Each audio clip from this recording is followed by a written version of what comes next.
India's finest audio wearable brand, starting at 999. Big Brotherல நான் one of the main costume designers இருக்கேன். அப்புறம் கொஞ்சம் ad filmஸ்க்கெல்லாம் costume பண்ணேன். I really like doing it. டெலிவிஷனை பொறுத்த வரைக்கும் பார்த்தீங்கன்னா இப்போ நீங்கள் ஒரு 10 படம் பண்ண நடிகருக்கு கிடைக்கிற அங்கீகாரமும் புகழும் நமக்கு வந்து இன்னும் சீக்கிரமாக கிடைச்சிடும். கமல் சார் வந்து என்னோட ஹஸ்பண்டோட சைல்ட்ஹுட் ஃப்ரெண்ட், ரொம்ப க்ளோஸ் ஃப்ரெண்ட்ஸ். இப்போ இவங்க ரெண்டு பேரும் போய் கமல் சாரை பார்க்கணும் தொல்லை பண்ணி ஒரு வாட்டி கூட்டிகிட்டு போனாங்க. இவங்க ரெண்டு பேரும் போய் கமல் சாரை பார்த்து ஃபோட்டோஸில் எடுத்து பேசிட்டுலாம் வந்திருக்காங்க. நான் ரொம்ப பிரமிச்சு பார்க்குறது வந்து அவரோட காஸ்டியூம், என்ன காஸ்டியூம் போட்டாலும் இவங்க அப்பா வந்து எல்லா காஸ்டியூமும் இருக்குது, ஃபென்டாஸ்டிக்காக இருக்கும். ஒரு வீரம்னா அவரை மாதிரி வீரன் யாரும் இல்லை. ஒரு காமெடின்னா அது சொல்லவே தேவையில்லை. வில்லன்னா பயந்து போகிறோம் நம்ம. அந்த மாதிரி so many dimensions. என்னோட பேர் வச்சதே கார்த்திக் சார் தான். தம்பி பேர் வந்து ஸ்டேஜ் நேம் ரோஹித், பட் முரளின்னு தான் கூப்பிடும். Murali is Karthik SARS name. Balu Mahendra sir actually சொல்லப்போனால் இவருக்கு வந்து அவார்ட்ஸே கொடுத்துருக்காரு வாயால். எப்போ ஒரு இது ஒர்க் பண்ணாலும் இவரை ரொம்ப அக்செப்ட் பண்ணுற ஒரு டைரக்டர் பாலுமகேந்திரா. அப்பாக்காக ஆக்சுவலி அவர் வெயிட் பண்ணி எடுத்தது தான் அந்த ஜூலி கணபதியில் தண்ணி அடிச்சுட்டு நாய் கூட பேசுகிற மாதிரி ஒரு சீன். எனக்கு தெரிஞ்சு அவர் ரொம்ப சிரித்து எடுத்த ஒரே ஃபோட்டோ மோகன்லால் சார் போட்டு. அவர் மோகன்லால் சார்னால் ரொம்ப பிடிக்கும்.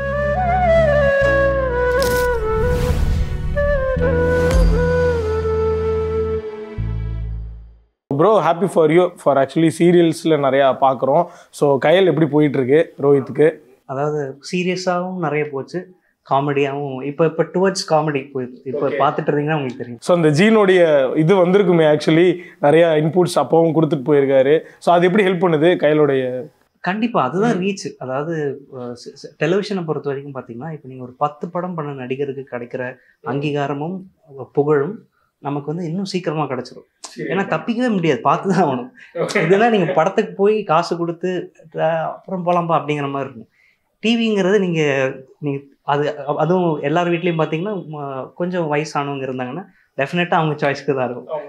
ஸோ அப்போது கண்டிப்பாக இன்னைக்கு விட்டாலும் நாளைக்கு வந்துடும். நான் அந்த மாதிரி ஓகே. அதனுடைய ரீச் எப்படி இருக்கும் உங்களுக்கு? லைக் வெளில போகிறப்பையா இருக்கட்டும், ரொம்ப அன்பாக வந்து பேசி ஃபோட்டோலாம் எடுத்துக்கிட்டு அப்புறம் வேற யார் மூலியமா தாத்தா பற்றி தெரிஞ்சிச்சுன்னா அப்புறம் இன்னும் ரெஸ்பெக்ட் பண்ணி பேசுவாங்க. அதுக்கப்புறம் தெரிஞ்சுக்கிட்டு ஆமாம், கூட இருக்கிறவங்க நண்பர்கள்லாம் இருப்பாங்க, அவங்க ஏதாவது சொல்லிடுவாங்க. So best moment, best fan boy moment ஏதாவது வெளியில் பார்க்குறப்போ உங்களுக்கு மறக்க முடியாது, வீட்டில் ஷேர் பண்ணியிருப்பீங்க, எமோஷ்னலாக ஏதாவது ஒன்று நடந்திருக்கும்? லைக் நானும் அக்காவும் ரெஸ்டாரண்ட் போயிருந்தோம். ஸோ போனப்போ என்டர் பண்ண உடனே வந்து அங்கே இருக்கிற லேடிஸ்லாம் வந்துட்டு ஹாய் எப்படி இருக்கீங்க அப்படின்னு சொல்லி ஏதோ ரொம்ப பழகினவங்க கிட்ட பேசுற மாதிரி. கொஞ்சம் ஓகே, அவர் பிடிச்சிட்டாருங்க. ஸோ அது ரொம்ப அந்த மாதிரி அன்பு ரொம்ப நல்லா இருந்தது. அது இல்லாமல் ரெக்கக்னிஷன், அதுக்காக தான் நான் போகிறேன். ஒரு ஆக்டர் வந்து கண்டிப்பாக ரெக்கக்னிஷன் தான் முக்கியம். ரெக்கக்னிஷனும் அந்த கரெக்டான பாதையும் தான் ரொம்ப முக்கியம். ஸோ நீங்கள் வந்து கேர்ள் ஃபேன்ஸ்ன்னு சொன்னோடனே மம்மி பயங்கர ஹாப்பி ஆகிட்டாங்க. சூப்பர், ஏன் அப்படியெல்லாம் ரியாக்ஷன்ஸ் அப்படி தான் இருந்துச்சு. ஸோ அடுத்தடுத்து என்ன ப்ரோ பிளான்? சீரியல்ஸ் ரைட்டாக பார்த்தீங்கன்னா கயல்ங்கிற தொடரும் பண்ணிட்டு இருக்கேன். பூவா தலையா ரெண்டுமே சன் டெலிவிஷனில் போயிட்டு இருக்கு. சினிமாக்கான வேலைகளும் போயிட்டு இருக்கு. ஸோ அது வந்து சினிமாங்கிறது லைக் இம்மீடியட்டாக டேக் ஆஃப் ஆகிற மாதிரி இப்போதைக்கு எதுவும் இல்லை. நிறைய டிஸ்கஷன்ஸும் நிறைய வாட்டி ஆடிஷன்ஸ்லாம் போயிருக்கோம். உங்களுக்கு தெரியும் இல்லையா, ஒரு வாய்ப்பு யாருடைய இப்போ தாத்தாவோட பேரங்கிறனால வாய்ப்பும் ஈஸியாக கிடச்சிடாது. அதே மாதிரி ரொம்ப ஈஸியாக நடிச்சிடலான்ட்டும் இல்லை. ஸோ எனக்கான ஜேர்னின்னு ஒன்று இருக்குது. ஸோ அதை நோக்கி போயிட்டு இருக்கேன். எஸ். ஸோ நிவேதிதா, உங்களுக்கு அடுத்தடுத்த ஒர்க்ஸ் உங்கள் ஆர்ட் ஃபார்மில் எப்படி போயிட்டு இருக்கு? இப்போ நான் ஆக்சுவலி ஒரு லீடிங் பிராண்ட், ஃபேஷன் பிராண்டோட ஒரு ஸ்டோர் மேனேஜராக இருக்கேன் சென்னை பிரான்ச்க்கு. So in future I would like to start my own brand for men's wear and maybe women's wear. So costume சொல்லுங்க ப்ரோ. கண்டிப்பாக ப்ரோ. அப்புறம் என்ன வந்து அப்புறமா கலாய்ப்பாங்க ப்ரோ, இமிடேட் பண்ணுவாங்க. ஓகே, பட் ஆனால் ப்ளீஸ் கண்டிப்பாக. அப்புறம் காஸ்டியூம் டிசைனிங் எனக்கு வாய்ப்பு வந்தால் நான் நிச்சயமாக பண்ணுவேன். ஸோ பாஸ்கர் ராஸ்கல் அடுத்து என்னென்ன படங்கள்? பிக் பிரதர்ல நான் one of the main costume டிசைனர்ஸாக இருக்கேன். அப்புறம் கொஞ்சம் ஆட் ஃபிலிம்ஸ்க்கெல்லாம் காஸ்டியூம் பண்ணேன். I really like doing it. Besides that எனக்கு என்னோட சொந்த இது பண்ணணும், சம்திங் ஆஃப் மை ஓன், அது எப்பயுமே எனக்கு இருக்கு. Yeah, I am always it's my இது. ஸோ பர்சனலான விஷஸ் நிறையா இருக்கும். இப்போ எனக்குலாம் யாராவது ஒருத்தவங்களை இன்டர்வியூ பண்ணணுன்ற ஒரு ஜோன்ஸ் அந்த மாதிரி உங்களுடைய ஃபீல்டில் இருந்திருக்கும்ல. சரி, எந்த டேரக்டர் கூட பண்ணணுன்ற சாய்ஸஸ் உங்களுக்கு ஒரு விஷஸ் இருக்குது ஆக்டர் கூட நடிக்கணும்னு. ஸோ ஆப்வியஸ்லி உங்களுக்கும் டைரக்ஷன் வந்து பார்த்தீங்கன்னா கண்டிப்பாக வெற்றிமாறன் சார் அவரோட ப்ரொடக்ஷனில் ஒர்க் பண்ண வாய்ப்பு கிடைச்சது. உதயம் இருந்தது அவரோட கதை தான். ஆமாம், அவருமே கொஞ்சம் டைரக்டும் பண்ணார். ஸோ எனக்கு என்னன்னா இப்போ அவரோட படங்களுக்கு நான் வந்து என்னை தயார்படுத்திக்கணும். ஏன்னா அவரோட படங்கள் கொஞ்சம் டிஃப்ரெண்ட்டாக இருக்கும், வட சென்னையை சார்ந்ததாக இருக்கும், கொஞ்சம் ரகடாக சூப்பராக இருக்கும். ஸோ அவரு கூட ஒர்க் பண்ணுங்கிறது ரொம்ப ரொம்ப ஆசை. டிரெக்டர் நீங்கள் கேட்டது. ஆக்டர் வந்து கண்டிப்பாக கமல் சார். ஸோ அவரோட அதாவது ஒர்க்குன்னு சொல்ல முடியாது, அட்லீஸ்ட் அந்த ஃப்ரேமில் நின்றாலே வந்து ரொம்ப சந்தோஷம். ஸோ நிவேதிதா, உங்களுக்கு you want to work with any directors and actors? Actually I usually don't plan எனக்கு அந்த ரொம்ப பிளான் பண்ண மாட்டேன். சும்மா manifest பண்ணுவோம். Yeah, but it has always been well with me by the grace of God. And நான் நினைக்காத கெட்ட விஷயங்கள் நடந்தது, நான் நினைக்காத நல்ல விஷயங்கள் நிறைய நடந்திருக்கு. My costume designing thing itself is a big blessing in my life. So I know the best will come. I know I will meet the right people in the right time. நீங்க மோட்டிவேஷன்ல ஏதோ ஒன்று பேசி நான் divert பண்ணிட்டீங்க. அப்ப answer சொல்ல மாட்டீங்க. ஏதாவது ஒரு manifest பண்ணுவோம் நம்ம. யார் கூட ஒர்க் பண்ணணும்? I'm a big fan of Surya sir. Okay, Surya sir is known for his looks. Yes. Actually, இப்போ பர்టిక్యులர் டக்குன்னு ஞாபகம் வருதுன்னா அஞ்சானா இருக்கட்டும், ஒரு ஜில்லுன்னு ஒரு காதல் ஒரு ஸ்வாக்ல இருப்பாப்ல. ஸோ இந்த நிறைய அவருக்கு வந்து காஸ்டியூம்ஸ் எது போட்டாலும் அழகா இருக்கும். உங்களுக்கு ஏதாவது ஒரு விஷஸ் இருக்கும்ல, ஏதாவது ஒரு பிளானிங்ஸ் கண்டிப்பா இருந்திருக்கும். But I like to work in a very realistic movie. அந்த மாதிரி ரொம்ப ரியலிஸ்டிக் காஸ்டியூம் இருக்கிற any movie, big or small, I'll be happy to work. Karthik சாருக்கு இந்த காஸ்டியூம் எல்லாம் பண்ணி கொடுத்துருக்கா? ஏங்க சொல்ல மாட்டீங்க அதெல்லாம்? சொல்லுங்க. அதான் தம்பி வரைக்கும் பண்ணியாச்சு. அடுத்து என்ன படம் கார்த்திக் சார்? இல்ல it was a personal இதுதான். சூப்பருங்க. ஸோ அது ஏதாவது சொல்லலாமா? கமல் சார்ன்னு சொன்னோன்னா ஞாபகம் வந்துச்சு. கமல் சார் வந்து என்னோட ஹஸ்பண்டோட சைல்ட்ஹுட் ஃப்ரெண்ட், அவர் ரொம்ப க்ளோஸ் ஃப்ரெண்ட்ஸ். இப்போ இவங்க ரெண்டு பேரும் போய் கமல் சாரை பார்க்கணும் தொல்லை பண்ணி ஒரு வாட்டி கூட்டிகிட்டு போனாங்க. இவங்க ரெண்டு பேரும் போய் கமல் சாரை பார்த்து ஃபோட்டோஸில் எடுத்து பேசிட்டு எல்லாம் வந்திருக்காங்க. என்ன சொன்னார் கமல் சார்? இல்லை, அது அப்பா கூட போனப்போ லைக் அவங்க ஒரு அரை மணி நேரம் பேசிகிட்டு இருந்தாங்க. ஸோ நம்ம அங்கே போய் மெய்மருந்து பார்த்துட்டு இருக்கிறது வேலை. ஸோ ஏதாவது ஒரு விஷயம் போகிற போக்கில் சொல்லியிருப்பார்ல உங்களுக்கு? ஆக்சுவலி அப்பா கமல் சாரோட ரொம்ப ஃப்ரெண்டு சின்ன வயசுலேருந்தே. லைக் எப்படின்னா, கமல் சார் வந்து முதல்ல கார் வாங்கும்போது அப்பா தான் அப்பா வீட்டுக்கு வந்து தாத்தா வீட்டில் இருந்து காமிச்சிருக்காரு. என்ன கார் வந்து அந்த மாதிரி ஒன்று. ஸோ அப்பா அதுதான் ஸ்டோரி சொல்லிட்டே இருப்பாரு. ரொம்ப என்ஜாய் பண்ணுவோம். ஸோ அவங்க எப்படின்னா வாப்பா போப்பா அந்த மாதிரி ஃப்ரெண்ட்ஸ் தான் அப்பாவும் கமல் சாரும். இப்போ என் தம்பி வந்து ரொம்ப பெரிய ஃபேன் அண்ட் எனக்குமே ரொம்ப இஷ்டம். ஒரு தடவை we happened to go to his place and meet him. It was a totally different vibe actually, and he's a very important person in my father's life actually in the recent times as well. So yeah, நான் வந்து அவரோட birthday ஃபங்க்ஷனுக்கு ஒரு வாட்டி செலிப்ரேஷனுக்கு நானும் அப்பவும் போயிருக்கேன். So அங்கே தான் நிறைய ஸ்டார்ஸை பார்க்கக்கூடிய வாய்ப்பு கிடச்சிது. ஜென்ரலி ஒருத்தங்களை போய் அப்ரோச் பண்ணுறது பார்க்குறது கொஞ்சம் சிரமம். ஸோ கண்டிப்பாக அப்பானால தான் பார்க்கவே முடிஞ்சது. இல்லைன்னா கண்டிப்பா நம்ம உள்ள கூட விட மாட்டாங்க இல்லையா? கமல் சார்ல பேசுறது எல்லாமே இப்போ ரீசன்ட் இன்டர்வியூல கேட்கும் அப்படியே அப்பா பேசுற மாதிரியே இருக்கும். எனக்கு அந்த the same vocabulary எல்லாம் அப்படியே அவர் பேசுற மாதிரியே இருக்கும். இவருக்கு கேட்கும் ஐயோ அப்பா பேசுற சேம் ஜெனரேஷன் பீப்பிள் ஓட அந்த வைப் இருக்கும் பாத்தீங்களா? அந்த காலத்துல விஷயங்கள் சொல்றோம். ஆமா, வியூ ஆஃப் லைஃப்ல இருந்து எல்லாமே சூப்பருங்க. இந்த கனெக்ட் செமையாக இருக்குது ஆக்சுவலி. ஸோ இதுக்கப்புறம் நான் அவர் பேசுறதை கேட்டால் மேபி நான் கனெக்ட் பண்ணிப்பேன் அப்படின்னு நினைக்கிறேன். ஸோ ஃபேன் பாய் மூமெண்ட்டாக அவனை கேட்கணும். லைக் தாத்தாவுடைய ஒரு ஃபேவரட் சீன் வந்து எனக்கு நாகேஷ் சாரும் தாத்தாவும் அவர் கதை சொல்கிற சீன், அவர் பயப்படுற சீன் எனக்கு பயங்கரமாக பிடிக்கும். உங்களுக்கு என்ன சீன் ஃபேவரட்? இல்லை இந்த சீன் பற்றி நீங்கள் ஏதாவது சொல்லுங்கள். எப்போ பார்த்தீங்க இந்த சீன்? ஈவன் நாகேஷ் சார் கூட அப்பா கூட ரொம்ப க்ளோஸ். ஆமாம், நாகேஷ் சாரும் ரொம்ப க்ளோஸ் அப்பாவுக்கு. அவங்க ஒன்றா ஒர்க் பண்ணியிருக்காங்க. ஃபாரின் ட்ரிப்பில் வாதியாருங்கிற ஒரு படம், அதில் பார்த்தீங்கன்னா அவர் நல்ல சூப்பர் சீன்ஸ் இருக்கும். So coming back to question, நீங்கள் கேட்டது வந்து கதை சொல்லி. ஆமாம், அது வந்து ஒரு ஆல் டைம் ஃபேவரட். அது ரீசெண்டாக கூட ஒரு கூட ஒர்க் பண்ணுறவங்க வந்து அதை பற்றி அந்த ரெஃபரன்ஸ் கொடுக்காம இருந்ததே இல்லை. அந்த மோலாச்சார் சன்னோட ஒரு படம் இருக்கு, அந்த படத்தோட பற்றி பேசிகிட்டு இருந்தாங்க. இந்த மாதிரி அதில் ஏதோ கதை சொல்கிற சீன் இருக்குன்னப்போ எல்லாரும் சொன்னாங்க எங்கள் எல்லாருக்குமே வந்து தாத்தாவோட சீன் தான் ஞாபகம் வந்துச்சு, அது ஒரு எவர்கிரீன் சீன் அது அப்படின்னு சொல்லி. ஸோ எனக்கு அந்த சீன் ரொம்ப ரொம்ப பிடிக்கும். அதே மாதிரி தில்லா நம்ம நம்பாள் அதில் வந்து அந்த ட்ரெயின் சீக்வன்ஸ் லைக் ஒரு சிலர் வந்து டயலாக் பேசணும்னு அவசியம் இல்லை, அவங்களுடைய பாடி லாங்குவேஜே சிரிக்க வைக்கும், அந்த மாதிரி இருக்கும். லைக் உங்களுக்கும் அந்த சீன் தானா? ட்ரெயின்ல போற scene I was about to tell that. ட்ரெயின்ல போற சீன். ஆமா. அண்ட் தாத்தாவது வந்துட்டு எனக்கு அவர் இதுலயே சிம்பத்தியில ரொம்ப நான் என்ஜாய், அவரோட அந்த இன்னசென்ட் ஃபேஸுக்கு sympathy is it's a really good combination. Mummy உங்களுக்கு? எனக்கு அந்த விஸ்வநாதன் வேலை வேண்டும் சொல்லிட்டு ஒரு பாட்டு வரும் இல்லையா, அது ஒரு வாட்டி இந்த ஒரு ப்ரோக்ராம் வந்து கண்டக்ட் பண்ணாங்கல்ல, அந்த இல்லை மணிரத்னம் சார்லாம் நேற்று இன்று நாளைன்னு சொல்லிட்டு, அது வந்து ஸ்டேஜில் பண்ணாரு இவங்க அப்பா, அவங்க தாத்தா மாதிரி, அவங்க அப்பா மாதிரி ஸ்டேஜில் வந்துட்டு தண்ணியெல்லாம் எடுத்து ஊற்றி சேம் திங் அதே மாதிரி பண்ணாங்க. அதுக்கு இவங்க எல்லாம் ஒரு சீக்வன்ஸ் ஆட் பண்ணாங்க. அதில் என்னன்னா ஆக்டர் பரத் சாரும் ஜெனிலியா அவங்க பேர் மாதிரி, அப்பா ஐ மீன் அப்பா வாஸ் பிளேயிங் தாத்தாவோட ரோல் மாதிரி. ஸோ அவங்க அந்த சீக்வன்ஸ் நான் ரொம்ப சின்ன பையனாக இருக்கும்போது விஜய் டெலிவிஷனில் நேற்று இன்று நாளே என்ன ஏறுது அது 2002 அந்த மாதிரி. நான் ரொம்ப பிரமிச்சு பார்க்கறது வந்து அவரோட காஸ்டியூம், என்ன காஸ்டியூம் போட்டாலும் இவங்க அப்பா வந்து எல்லா காஸ்டியூமும் இருக்கு, ஃபென்டாஸ்டிக்காக இருக்கும். எதை போட்டாலும் அந்த கெட்டப்பில் அவர் வந்து ஒரு வீரம்னா அவரை மாதிரி வீரன் யாரும் இல்லை. ஒரு காமெடின்னா அது சொல்லவே தேவையில்லை, வில்லன்னா பயந்து போகிறோம் நம்ம, அந்த மாதிரி so many dimensions he has. மாயா மச்சிந்தா வந்து எனக்கு பயங்கர ஃபேவரட். அது 5:30க்கு அது வரும்னு நினைக்கிறேன் விஜய் டிவியில். சாங் ஓப்பனிங் சாங்லேருந்து உட்காந்துருப்பேன் நான். ரீசெண்டாக இன்ஸ்டாகிராமில் நிறைய போஸ்ட் பார்த்தேன், ட்ரெண்ட் ஆகிட்டு. அது கொஞ்சம் சின்ன பசங்களெல்லாம் கூடி வருவாங்க எங்கள் வீட்டு பக்கத்தில். இப்போ அவங்க தாத்தா நீங்கள் ஈவினிங் ஆனால் நீங்கள் மரத்துக்குள்ளே போகல, அது பண்ணி காட்டுங்கன்னு சொல்லுவாங்க. மரத்துக்குள்ளே போய் காமிங்க அந்த மாதிரி கேட்குறாங்க அந்த மாதிரி. சரி, அப்போ ஒரு சில நீ மரத்துக்குள்ளே போகிறேன்னா நீ வந்து கரெக்டாக அந்த டைமில் டிவி பாரு, டிவியில் பாரு, அப்போ நான் போகிறேன். அவர் ஸ்மார்ட்டாக சொல்லிட்டு வந்திருக்காரு. இல்லை எனக்கும் அந்த பாதிப்பு இருந்திருக்கு. நானும் அந்த சீரியல் பார்த்துட்டு அப்பா கேரக்டர் பார்த்துட்டு நான்லாம் யோசிச்சிருக்கேன், ஏதாவது நல்ல மரத்துக்குள்ளே போனால் நமக்கு பவர் கிடச்சிரும் போல, நம்மளும் சூப்பர் ஹீரோ ஆகிடுவோம் போல, நம்மள இந்த மாதிரி மென்டர் பண்ணி சூப்பர் ஹீரோ ஆக்க யாருமே இல்லையெல்லாம் யோசிச்சிருக்கேன்.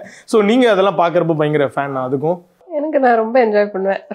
ஸ்கூல் விட்டு வந்த உடனே உட்காந்து பார்ப்பேன், ரொம்ப ஜாலியாக இருக்கும். இந்த மாதிரி ஏதாவது கேள்வியெல்லாம் கேட்பீங்களா? சூப்பர் ஹீரோ சப்ஜெக்ட் வேறு, இது Maya Machindra it's dream show for all the 90s kids. அதுதான் நாங்க டிவில பார்த்துதான் அதிகமா ரசிப்போம். ஏன்னா அப்பா ஷூட்டிங் வர நேரத்துல நாங்க விட்டு வருவாங்க, நாங்க தூங்கிட்டு இருப்போம். சோ பாத்துக்கவே மாட்டோம். வீட்டுக்கு வந்தாச்சு நாங்க அந்த சினிமா இதெல்லாம் அப்பா எங்க அப்பாட்ட பேசணும். வீட்டுக்கு வந்தா லவ் தான் மம்மி, வேற என்ன ஆப்ஷனே கிடையாது. சினிமா பத்தி எல்லாம் கேட்கறது, வீட்டுக்கு வந்து அப்பா கூட பேசினா அப்பா கூட வெளியில போறது அப்படி அப்படின்னு. பட் அந்த மொமெண்ட் நல்லா இருந்துச்சு. நான் இப்போ யோசிக்கிறேன், அந்த டைம்ல ஷூட்டிங் பார்த்துருந்துருக்கலாமே. நல்லா இவன் சின்ன குட்டி பையன், ரொம்ப ஷூட்டிங் போன எனக்கு தெரிஞ்சு நான் பெருசா போனது இல்லை, ஏதோ ஈவெண்ட்ஸ் போன மாதிரி ஞாபகம். இந்த பொண்ணு அப்ஜு வந்து 1 வயசு குழந்தை. அந்த படம் பேர் என்னமா, பிரியதர்ஷன் சார் படம் தேவதை போல ஒரு பொண்ணு, கோபுரவாசல்ல வந்தப்போ இவ பிறந்த, அப்போ பிறந்து அப்புறம் சுந்தரகாண்டம் ஒரு படம் வந்தப்போ இவ்வளோ கூட்டிட்டு போனோம் நாங்கள் செட்டில். அப்போ பாக்யராஜ் சார் தூக்கி வச்செல்லாம் நடப்பேன் இந்த பொண்ணை. அந்த மாதிரி அந்த டைம்ல எல்லாம் கூட்டிட்டு போவோம் ஷூட்டிங்கெல்லாம். அப்பாவுக்கு கார்த்திக் சார் ரொம்ப best friend. If you don't know, actually sorry அம்மா பேசிட்டு இருந்தேன், இது மட்டும் சொல்லிடுறேன். என்னோட பேர் வச்சதே கார்த்திக் சார் தான். தம்பி பேரு வந்து ஸ்டேஜ் நேம் ரோஹித், பட் முரளின்னு தான் கூப்பிடும். Murali is Karthik sir name. அந்த அளவுக்கு அப்பாவுக்கு ரொம்ப பிடிக்கும். பயங்கர கனெக்டடா இருக்கு. அல்ல முத்துராம் சாருக்கு தான் ரொம்ப ஃப்ரெண்ட். அவரு அப்போ ரொம்ப இஷ்டம், பையன் மாதிரி நடப்பாங்க. ஆனா அவர் பையன் அப்போ கார்த்திக் சார் ரொம்ப சின்ன வயசு தான். ஆனா வந்து ஃபேமிலியை நல்லா பழகிட்டு இருந்ததுனால முத்துராமன் சார் தான் பாத்தீங்கன்னா அப்பாவுக்கு நிறைய வாய்ப்பு கொடுத்தது. அந்த காலகட்டத்துல வந்து ரொம்ப என்கரேஜ் பண்ணாரு. அதுக்கு அது அப்படியே பாத்தீங்கன்னா அடுத்த ஜெனரேஷன்லயும் பாத்தீங்கன்னா கார்த்திக் சாரும் அப்பா காம்போ நிறைய படங்கள் வந்து ரொம்ப பயங்கர க்ளோஸ் ஃப்ரெண்ட்ஸ் ஆயிட்டாங்க, ஒரு ஃபேமிலி மாதிரி, ஒரு பிரதர் மாதிரி. லைக் பேரே வச்சிருக்காங்கன்ற வரைக்கும் பயங்கர ஸ்வீட்டா இருக்கு. அதுக்கப்புறம் பாத்தீங்களா கார்த்திக் சார் இப்போ பார்க்கக்கூடிய வாய்ப்பு கிடைக்கல. ஃபோன்ல பேசியிருக்கோம், நல்ல ஃபங்க்ஷன்ஸ்ல ஏதாவது பார்ப்போம். ஓகே. அதே மாதிரி பாத்தீங்கன்னா கார்த்திக் சார் மாதிரி பாக்யராஜ் சார் வந்து அப்போட ஃபிலிம் லைஃப்ல வந்து ரொம்ப இம்பார்ட்டண்ட்டான ஒரு பர்சன். நம்ம அவருடைய ஒரு டீச்சராக ஒரு படம் பண்ணியிருப்பாரு. என்ன படம்? சுந்தரகாண்டம்ல வந்து ஆக்சுவலாக அப்பா வந்து ஒரு சின்ன ரோல் தான் வந்திருந்தாரு. அந்த ஒருத்தர் குண்டா இருப்பாரு, சண்முகமணி அப்படின்னு. அதாவது என்ன, டீச்சரும் ஸ்டூடெண்ட்டும் 2 பேருமே வந்து டீச்சர் கூட படித்த பையன், அவன் ஃபெயில் ஆகிட்டே இருப்பான், இன்ன வரைக்கும் ஸ்டூடெண்ட்டாக இருக்கிற மாதிரி ஒரு கேரக்டர். அதுக்கு தான் அப்பா இருந்தார். ஸோ அங்கே வந்து என்னாச்சு, இல்லை ஏஜ் இது கரெக்டாக செட் ஆகுன்னு சொல்லி வேற கேரக்டர் கொடுத்தாங்க. எப்படின்னா பாக்யராஜ் சாரோட கூட ஒர்க் பண்ணுற இன்னொரு டீச்சர் பக்கத்து வீட்டுக்காரு. ஸோ இவர்கிட்ட எல்லாம் மாட்டிப்பார், இவர் எதாவது பண்ணுவார், இவர்கிட்ட மாட்டிப்பார், இவர் பார்க்குறப்பெல்லாம் கிண்டல் பண்ணுவார். அது ரொம்ப நல்லா ஒர்க் அவுட் ஆகி அதுக்கப்புறம் தொடர்ந்து அந்த படத்துல இருந்து துணை முதல்வர்ல அது வரைக்குமே அப்பா கன்சிஸ்டண்டா ஏதாவது ஒரு கேரக்டர் பண்ணுவார். பாக்யராஜ் சாரோட படத்துல ஏதாச்சும் ஒரு கேரக்டர் இருக்கும், நல்ல கேரக்டர்ஸ் இருக்கும். அதே போல இப்போ எனக்கு ஞாபகம் வருது, பாலுமகேந்திர சார் இருக்கார்ல, பாலுமகேந்திர சார் ஆக்சுவலி சொல்ல போனா இவருக்கு வந்து அவார்ட்ஸே கொடுத்துருக்காரு வாயால. எப்போ ஒரு இது ஒர்க் பண்ணாலும் இவரை ரொம்ப அக்செப்ட் பண்ற ஒரு டைரக்டர் பாலுமகேந்திரா. வீட்டுல வந்து சொல்லுவாரு, எனக்கு அவார்ட் டெய்லி கொடுக்குறாரு அவரு, எனக்கு இந்த அவார்டே போதும்னு சொல்லுவாரு. அப்பாக்காக ஆக்சுவலி அவர் வெயிட் பண்ணி எடுத்ததுதான் அந்த ஜூலி கணபதியில தண்ணி அடிச்சுட்டு நாய் கூட பேசுற மாதிரி ஒரு சீன். அது அப்பாவோட டேட்ஸ்க்காக வெயிட் பண்ணி எடுத்தார். அப்பாவோட ஃபேவரட் ஆர்டிஸ்ட், ஐ மீன் லைக் அவரோட ஃபேவரட் ஆக்டர் அப்பா. இது எப்படி தெரியும், அப்பா சொல்லி மட்டும் இல்லை, அவரோட ஸ்டூடெண்ட்ஸ் இருந்தாங்க பார்த்தீங்கன்னா அந்த லாஸ்ட் பேட்ச், அவங்க வந்து ஒரு படம் எடுத்தாங்க, அதுலேயும் அப்பா பண்ணாரு. அவங்க ஸ்கூல் வச்சுருக்காங்க இல்லையா, அதில் வந்து இவரோட ஃபிலிம்ஸ் எல்லாம் போட்டு காட்டி இது இப்படி பண்ணணும் அப்படி பண்ணணும் கிளாஸ்ல எல்லாம் சார் எல்லாம் டிஸ்கிரைப் பண்ணுவாரா. அந்த லெசன்ஸ் பிள்ளைங்க வந்து சொல்லுவாங்க, இது காமிச்சு இது பண்ணுவாங்க. அந்த அளவுக்கு அவருக்கு ரொம்ப பிடிச்சிருக்கு. அந்த பிள்ளைங்க படம் எடுக்கும்போது இவருக்கு ஒரு கேரக்டர் கொடுப்பாங்க.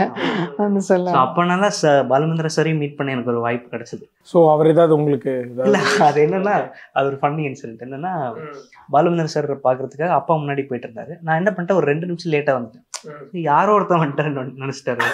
இது யார் இது அப்படின்னு, யாருப்பா அப்படின்னாங்க. சார் ஒரு ஸ்டக் ஆயிடுச்சு. ஆனால் இல்லை என் பையன் தானே உள்ள உட்காந்து. ஸோ அப்புறம் நான் சொன்னேன், அந்த மாதிரி சார் உங்களோட பெரிய ஃபேன் நான், எனக்கு உங்களோட கதை நேரம் ரொம்ப பிடிக்கும், அப்பா பண்ண எல்லாமே அதே மாதிரி படங்களும் ரொம்ப பிடிக்கும், ரொம்ப ரியலிஸ்டிக்காக இருக்கும் எனக்கு அந்த பிக்சர், அந்த சினிமாட்டோகிராஃபி ரொம்ப ரொம்ப பிடிக்கும், லைக் எல்லாரும் மாதிரி. ஸோ அப்போ வந்து நான் லேட்டாக போயிட்டேன். ஸோ அதனால வந்து அவர் யாருன்னு தெரியாத மாதிரி இருந்தப்போ அப்பா தான் சொன்னார், இந்த மாதிரி என்னோட சன் சொல்லிட்டு. ஸோ நான் சொன்னேன், சார் நான் ஐம் பிக் ஃபேன் அப்படின்னு சொல்லிட்டு, I want take a picture with you அப்படின்னு சொன்னப்போ அப்போ அப்படி பார்த்தாரு. பார்த்துட்டு நான் படம் இப்போ எதுவும் பண்ணல, இல்லைன்னா நான் ஏதாவது கூப்பிட்டுருப்பேன்னு சொல்லிட்டு, நீ ஒன்று பண்ணு, ஒரு 2 வாரம் கழிச்சு வா, நான் உனக்கு ஃபோட்டோ எடுத்து தரேன் அப்படின்னாரு. எனக்கு அது ஒரு மாதிரி ரொம்ப ஸ்டக் ஆகிடுச்சு அந்த டைம்ல. சின்ன பையனா அப்போ என்னன்னா நான் ஷேவ் பண்ணியோ ஏதோ சம்திங், அவருக்கு பியர்ட் தான் ரொம்ப பிடிக்கும், அந்த லுக்கு தான். ஸோ 2 வீக்ஸ் எதனால சொன்னாருன்னு தெரில. அதுக்கப்புறமா ஒரு அன்ஃபார்ச்சுனேட்லி பார்த்தீங்கன்னா அதுக்கப்புறம் அவர் தவறிட்டார். ஸோ அதுதான் வந்து ரொம்ப நான் லைஃப்பில் சில விஷயங்கள் மிஸ் பண்ணுறோம்னா அது ரொம்ப ஒரு முக்கியமான அந்த 2 வீக்ஸ் தான். அந்த டைம்ல ஆமாம் ரொம்ப சீரியஸ் ஆகி அவர் தான் அதான். ஸோ அதை அக்செப்ட் பண்ணிக்கவே முடியல. ஸோ இன்னொன்று இப்போ யார்கிட்ட சொன்னா அது லைக் யாரும் நம்புவாங்களான்னு தெரியல. அவர் நீங்க ஃபோட்டோக்காக கேட்டீங்க, அவர் நான் ஃபோட்டோ எடுத்து தரேன்னு சொல்லியிருக்காரு பாலுமகேந்திரா சார். ஸோ புரியுதுங்க, அது பெரிய மிஸ் தான் கண்டிப்பா. அதான் அஜித் சாரை பார்க்க போனோம், அதே மாதிரி அஜித் சார் பார்க்க வாய்ப்பு கிடைச்சது அப்பானால. அவருடைய நேர்கொண்ட பார்வை படத்துல ஒர்க் பண்ணேன். ஸோ இப்போ அப்பா வந்து அவர்கிட்ட கேட்டிருந்தார், சன் உங்களை பார்க்கணுன்னாரு, வர சொல்லலாமா அப்படின்னப்போ ஏன் ஷுவர் அப்படின்னு. ஸோ நான் என்ன பண்ணிட்டேன், வர சொல்லிட்டாங்கன்னொடனே ஹைதராபாத்ல அது நெக்ஸ்ட் டேவே கிளம்பி, நெக்ஸ்ட் டே காலையிலேயே நான் நைட்டே கிளம்பிட்டேன். போயிட்டு அங்கே ரீச் ஆகி ராமோஜி சும்மா அப்படி யாரும் அப்படி உள்ளே போயிட முடியாது ஷூட்டிங் ஸ்பாட்டு. ஒன்று அந்த ப்ரொடக்ஷனில் இருக்கவங்களோட வண்டி வரணும், இல்லை நம்ம லைக் அந்த மெம்பர் ஏதோ சம்திங் வரணும். ஸோ அப்போ அங்கேருந்து அந்த ப்ரொடக்ஷன் வண்டி அமைச்சிருந்தாங்க. அப்போ வந்து ஷார்ட்டில் இருந்தேன். சரி நான் அப்போ தான் போய் இறங்குறேன், இந்த மாதிரி எக்ஸாஸ்டடாக போய் இறங்கினப்போவே ஃபஸ்ட்டு நான் பார்த்தது அஜித் சார் தான். ஸோ ஒரு ஆள் வந்தார், ஒரு ஆள் வந்துட்டப்போ ஒரு சின்ன சலசலப்பு இருந்துச்சு. அப்போது ரைட்டு அப்படின்னப்போ பார்த்தப்போ சார் வந்தார். சார் வந்து நான் இன்ட்ரடியூஸ் பண்ணுறதுக்கு முன்னாடியே வந்து அவர் என் பேர் கேட்டு அவர் கை கொடுத்து பேசினார். நார்மலாகவே நல்லா பேசினார். அதுக்கப்புறம் அப்பா உங்களோட சன், ஆமாம் சொன்னாங்க நீங்கள் வருவீங்க அப்படின்ட்டு சொல்லிட்டு குட் டு ஹேவ் யூன்னு சொல்லி இப்படி ஒரு சைட் ஹக் கொடுத்தாரு. ஒன்று நான் அப்படியே திரும்பி பார்த்தேன், யாருமே பார்க்கல அப்படின்னு. இவரு ஷர்ட் எல்லாம் நல்ல ஷர்ட் எல்லாம் போட்டு பிக்சர் எடுக்கணும்னு சொல்லிட்டு எல்லாம் வச்சாரு. போய் அங்கே டிராவல் பண்ணி அங்கே போய் இறங்கி பாக்குறதா. ஆமா, நான் சரி நல்ல சூப்பரா பண்ணிட்டு போகணும் பார்த்தா நம்ம போய் இறங்கும் போதே பார்த்துட்டோம். சரி அதுக்கப்புறம் அப்பா கிட்ட பேசிக்கிட்டே இருக்கும்போது பார்த்தா பின்னாடில இருந்து வந்து எப்படி ஐ ஸ்போக் டு முரளி அப்படின்னு சொல்லி என் தோல் அப்படி கை வச்சாரு. லைக் அப்படி பேசினேன் அப்படின்னாரு. அப்புறமா பிக்சருக்கு கேட்டப்போ ஹி வாஸ் லைக் நான் இந்த காஸ்டியூமில் எடுக்க முடியாது, நம்ம அப்புறமா தான் எடுக்க முடியும் அப்படின்னப்போ சரின்னு சொல்லிட்டு நானும் அப்பாவோட அசிஸ்டன்ட் அப்படியே சும்மா இருந்து ராமோஜியை சுற்றி பார்த்துட்டு போயிருக்கேன். பட் ஸ்டில் திருப்பி ரிப்பீட் பண்ணப்போ ரொம்ப நல்லா இருந்துச்சு. ஸோ இப்படின்னு பேசினப்ப திடீர்னு பார்த்தா அவர் என்னுடைய பேர் சொல்லி அவர் கூப்பிட்டுருக்காரு. ஸோ நாங்கள் அந்த அப்போ அங்கேருந்து ஓடி வந்து ஸோ அப்புறம் அப்போ எடுத்த பிக்சர் தான் அது. நான் ஷோ. நெக்ஸ்ட் டைம் எங்கே போனாலும் எனக்கு ஒரு கால் அடிச்சிருங்க. நானும் வந்துடுறேன். இல்லை என்னன்னா சாரை மீட் பண்ணுறது வந்து ஒரு சாதாரண விஷயம் இல்லை. ஏன்னா ப்ரோ அப்போ கூட்டு போக மாட்டேன்றீங்க. இல்லை அப்படி இல்லை, இல்லை அப்பா இருக்கும் போது ஜென்ரலி அப்பா வந்து அவருக்கு அதை என்கரேஜ் பண்ண மாட்டார், யாரையும் டிஸ்டர்ப் அவர் ஃபோட்டோஸ் கூட எடுக்க மாட்டார். நான் எக்ஸைட் ஆகலாம். அவர் வந்து எனக்கு தெரிஞ்சு அவர் ரொம்ப சிரிச்சு எடுத்த ஒரே ஃபோட்டோ மோகன்லால் சார் கூட. அவர் மோகன்லால் சார்னா ரொம்ப பிடிக்கும். அது அவங்க மம்மினால கேரளா மலையாளம் சினிமா இல்லை நான் பார்க்காத படங்கள் எல்லாம் அவர் பார்த்துருக்காரு. மலையாளத்தில் நான் அந்த மாதிரி படம் பார்க்கறது இல்லை. இவளும் ஒர்க் பண்ணிட்டு இருந்தேன் பெங்களூர்ல. அப்பாவோட ஒரு ஆசையை நிறைவேற்றின மாதிரி ஒரு ஃபீலிங் எப்பன்னா, நான் வந்து அப்பாவோட ஃபேவரட் ஹீரோக்கு ஒன் ஆஃப் த காஸ்டியூம் டிசைனர்ஸாக இருந்தேன். அவர் மோஸ்ட்லி அவர் போட்டது எல்லாமே நான் தான் இது பண்ணி பிக் பிரதர்ல. ஸோ பெங்களூர்ல இவங்க எல்லாம் ஷூட்டிங்க்கு வந்தாங்க. while I was designing costume. So அப்போ எல்லாரும் சேர்ந்து ஒரு ஃபோட்டோ எடுத்தோம். அப்போ வாஸ் லைக் அப்போதான் அப்பாவோட ஒரு ஹாப்பியஸ்ட் ஸ்மைல் வந்து அப்போதான் நாங்கள் பார்த்தோம். அது நீங்க வேற ஒர்க் பண்றீங்க. ஆமா, அவர் பர்சனலாவுமே அவர் என்கிட்ட கொஞ்சம் காஸ்டியூம்ஸ்லாம் நான் செஞ்சு லைக் கேஷுவல் வேர் எல்லாமே நான் இது பண்ணி கொடுத்தேன். அப்பாவுக்கு வந்து அது ஒரு இட் வாஸ் லைக் ஐ மீன் எனக்கு சொல்லவே தெரியல. He was so happy. அந்த மாதிரி எக்ஸைட் ஆகி நான் பார்த்ததே இல்லை. அந்த டைரக்டர் கூட அப்பாவுக்கு ரொம்ப சித்திக் சார் ஃப்ரெண்ட்ஸ் படத்துல காவலன். சித்திக் சார் ரொம்ப இஷ்டம். அவ்வளோ பெரிய டைரக்டர், ரொம்ப சாதாரணமாக ரொம்ப இயல்பாக பழகக்கூடிய ஒரு பெரிய டைரக்டர். அவரை பார்க்கறதுக்கு கூட இவங்க மூலியமா ஒரு வாய்ப்பு கிடைச்சது. அதான் எல்லா இன்னொருத்தங்க ஹெல்ப் இல்லாமல் இன்னொருத்தங்களை பார்க்கவே முடியாது. அக்கா மூலியமா அவங்க அந்த ரெண்டு லெஜண்ட்ஸையும் பார்க்க வாய்ப்பு கிடைச்சது. சூப்பருங்க. எனக்கு என்னன்னா டுவர்ட்ஸ் லைக் இந்த இன்டர்வியூ ஃபுல்லாக இப்போ தாத்தாவோட எக்ஸ்பீரியன்ஸ் அப்பாட்ட சொல்லியிருப்பாங்க, அப்பா அதை உங்கள்கிட்ட சொல்லியிருப்பாங்க. நீங்கள் அது எல்லாத்தையும் சேர்த்து இந்த ஒரு ½ அன் ஹவரில் என்கிட்ட எல்லாத்தையும் ஸோ எனக்கு இன்னும் இந்த டைம் இன்னும் எக்ஸ்டெண்ட் ஆகணும்னு தான் நான் நினச்சிட்டு இருக்கேன். நிறைய அநேக ஆக்டர்ஸ் இருக்காங்க. அவர் ஒருத்தங்களை பற்றியும் அவரோட அனுபவமும் நிறைய பகிர்ந்துருக்காரு. ஸோ அதுதான் எனக்கு வந்து happy to like pleasure is mine actually like hearing all those stories. எனக்கு வந்து ஃபார் டெக்கேட்ஸ் நிறைய ஸ்டோரிஸ் வந்து இந்த one interview. Actually last time ஒரு இவர் இறந்து போகிறது கொஞ்ச நாள் முன்னாடி ஒரு ப்ரோக்ராம் டோக்கியோவில் டெலிகாஸ்ட் பண்ண மாதிரி ஒரு ப்ரோக்ராம். வீட்டில் இருக்கிற உடம்பு முடியாமல் இருந்தார். வீட்டில் இருந்தால் எடுத்துகிட்டு அது மலேசியா மூலமாக டெலிகாஸ்ட் ஆகிடுச்சு. அது வந்து 1.5 மணி நேரம், ஆக்சுவலி 2.5 மணி நேரம் தான் ப்ரோக்ராமு. 1.5 மணி நேரம் இவர் பேசிட்டாரு. நிறைய யூடியூப்ல இருக்கு.